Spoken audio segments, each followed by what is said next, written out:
రాత్రి 9:40 శంషాబాద్లో outer ring road దగ్గర ప్రమాదం జరిగింది. ఈ ప్రమాదంలో సినీ నటుడు రవితేజ తమ్ముడు నటుడు అయినటువంటి భరత్ మరణించారు. అయితే భరత్ మృతదేహానికి పోస్ట్మార్టం పూర్తి చేసినట్లుగా తెలుస్తోంది. అయితే వారు మద్యం సేవించినట్లుగా తెలుస్తోంది, డ్రంక్ అండ్ డ్రైవ్గా తెలుస్తోంది. అదేవిధంగా ఆ సమయంలో కారు 140 వేగంతో ప్రయాణిస్తున్నట్లుగా తెలుస్తోంది. అండ్ ఈ యాక్సిడెంట్ జరిగినప్పుడు బ్రేక్ కూడా వేయనట్టుగా తెలుస్తోంది.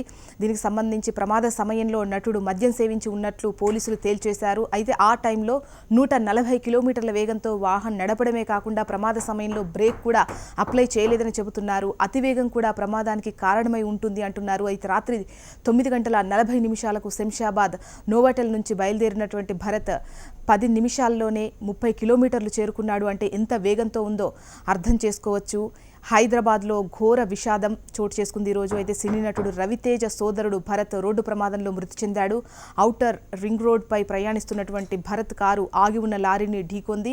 ఈ ప్రమాదంలో భరత్ అక్కడికక్కడే మృతి చెందినట్లు తెలుస్తోంది. అయితే శంషాబాద్ మండలం కొత్వాల్గూడ దగ్గర ప్రమాదం చోటు చేసుకుంది. శంషాబాద్ నుంచి గచ్చిబౌలి వెళ్తుండగా రాత్రి 10 గంటలకు ప్రమాదం జరిగింది. భరత్ మృతదేహం ఉస్మానియాకు తరలించారు. ఆ తర్వాత పోస్ట్మార్టం అనంతరం తెలుస్తుంది ఏంటంటే ఇది డ్రంక్ అండ్ డ్రైవ్. అదేవిధంగా ఈ సమయంలో అంటే నడిపేటువంటి సమయంలో అతి వేగం మీద ఉన్నట్టుగా తెలుస్తోంది. 140 కిలోమీటర్ల వేగంతో ఉన్నారు. అండ్ యాక్సిడెంట్ జరిగినప్పుడు బ్రేక్ కూడా అప్లై చేయలేదు అన్నటువంటి విషయాన్ని పోలీసులు చెబుతున్నటువంటి పరిస్థితి. రైట్, ఈ హైదరాబాద్లో ఔటర్ రింగ్ రోడ్ ఈ యాక్సిడెంట్కి సంబంధించి మరిన్ని వివరాలు అందించేందుకు రిపోర్టర్ ప్రవీణ్ సిద్ధంగా ఉన్నారు.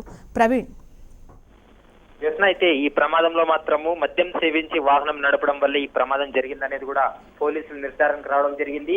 ఏదైతే నిన్న రాత్రి 9:45 శంషాబాద్ నవోటల్ నుంచి కూడా భరత్ బయలుదేరడం జరిగింది. కేవలం 30 కిలోమీటర్లు 10 నిమిషాల్లో తను చేరుకోవడం జరిగింది. అంటే దాదాపు 140 నుంచి 150 స్పీడ్ వరకు తను ప్రయాణం చేసినట్లు పోలీసులకు ప్రాథమిక నిర్ధారణకు రావడం జరిగింది. అతి వేగంగా వచ్చి మద్యం మత్తులు ఏదైతే ఆగి ఉన్నటువంటి లారీని కూడా ఢీకొట్టడం జరిగింది. ఈ ప్రమాదంలో తీవ్ర గాయపడి తను అక్కడికక్కడే మృతి చెందడం జరిగింది. దాదాపు 1.5 గంట పాటు తను ఆ లారీ కిందే ఉండడం జరిగింది. అయితే వెంటనే లారీ డ్రైవరు తర్వాత క్లీనర్ ఇద్దరు అతన్ని రెస్క్యూ చేసే ప్రయత్నం చేసినప్పటికీ అప్పటికే తను అపస్మారక స్థితిలోకి వెళ్లిపోయాడు.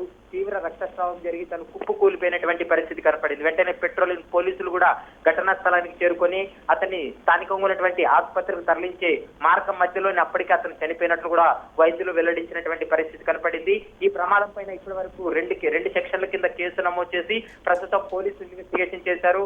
ఇందులో 140 స్పీడ్ తో వచ్చి ఏదైతే ఆగి ఉన్నటువంటి లారీని ఢీకొట్టినట్లు కూడా పోలీసులు విచారణలో వెల్లడించినటువంటి విషయాలు కూడా మనకు స్పష్టంగా తెలుస్తున్నాయి. అయితే ఈ ప్రమాదం జరిగినటువంటి సమయంలో కనీసం కారు బ్రేక్ కూడా తను అప్లై చేయనట్లు కూడా మనకు తెలుస్తుంది. ఈ ప్రమాదం జరిగినప్పుడు భరత్ తో పాటు ఇంకెవరున్నారు కారులో, వారి పరిస్థితి ఏంటి, దీనికి సంబంధించి ఏమైనా డీటెయిల్స్ తెలిసాయా?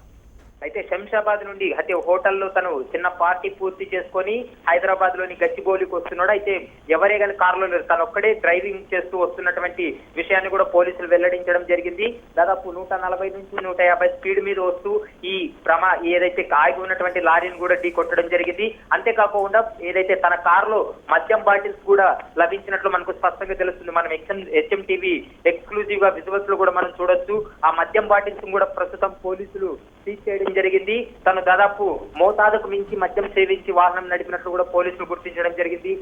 పోస్ట్ మార్టం రిపోర్ట్ లో కూడా కీలక విషయాలు కూడా బయటకు వచ్చే అవకాశాలు అయితే కనపడుతున్నాయి. జ్యోత్న, ఓకే, రైట్ ప్రవీణ్, మనం చూడొచ్చు విజువల్లో. అంటే ఎంత ప్రమాద తీవ్రత ఏ విధంగా ఉందో అర్థం చేసుకోవచ్చు. అయితే అక్కడ కొంతమంది చెప్తుంది ఏంటంటే లారీని నో పార్కింగ్ దగ్గర అక్కడ పక్కన పార్క్ చేయడం, అది కనిపించకపోవడం అంటున్నారు. కాకపోతే ఆ లారీని చూస్తే క్లియర్గా తెలుస్తోంది దానికి మొక్కలు ఇలా పెట్టి ఉంది. అంటే ఒక ఇండికేటర్గా, అంటే అది మధ్యలో ఆగిపోయి ఉండొచ్చు అన్నట్టుగా ఒక సిమ్టమ్స్ అయితే మనకు అక్కడ కనిపిస్తున్నాయి. అయితే దాని కింద అతి వేగంతోనే వెళ్ళినటువంటి ఆ విజువల్స్ చూసినా చెప్పేట్టుగానే ఉంది యాక్సిడెంట్ చూస్తే.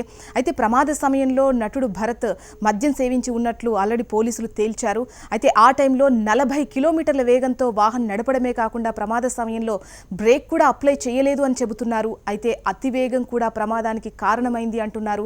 అయితే రాత్రి 9:40 శంషాబాద్ నోవాటల్ నుంచి బయలుదేరినటువంటి భరత్ 10 నిమిషాల్లోనే 30 కిలోమీటర్లు చేరుకున్నాడు. అంటే వేగం 140 కిలోమీటర్ల వేగంతో వెళ్ళాడు. అదేవిధంగా యాక్సిడెంట్ సమయంలో బ్రేక్ కూడా అక్కడ అప్లై చేయలేదు. అదేవిధంగా హైదరాబాద్లో ఈ ఘోర ప్రమాదం ఈ ప్రమాదంలో సినీ నటుడు రవితేజ సోదరుడైనటువంటి భరత్ రోడ్డు ప్రమాదంలో మృతి చెందారు. ఔటర్ రోడ్డుపై ప్రయాణిస్తున్న భరత్ కారు ఆగి ఉన్నటువంటి లారీని ఢీకొంది. ప్రమాదంలో అయితే ఈ ప్రమాదంలో అతన్ని కాపాడేటువంటి ప్రయత్నం అక్కడ ఉన్నటువంటి డ్రైవర్ క్లీనర్ చేసినప్పటికీ ఫలితం లేకుండా పోయింది. ఆయన అక్కడికక్కడే మృతి చెందినట్లుగా తెలుస్తోంది.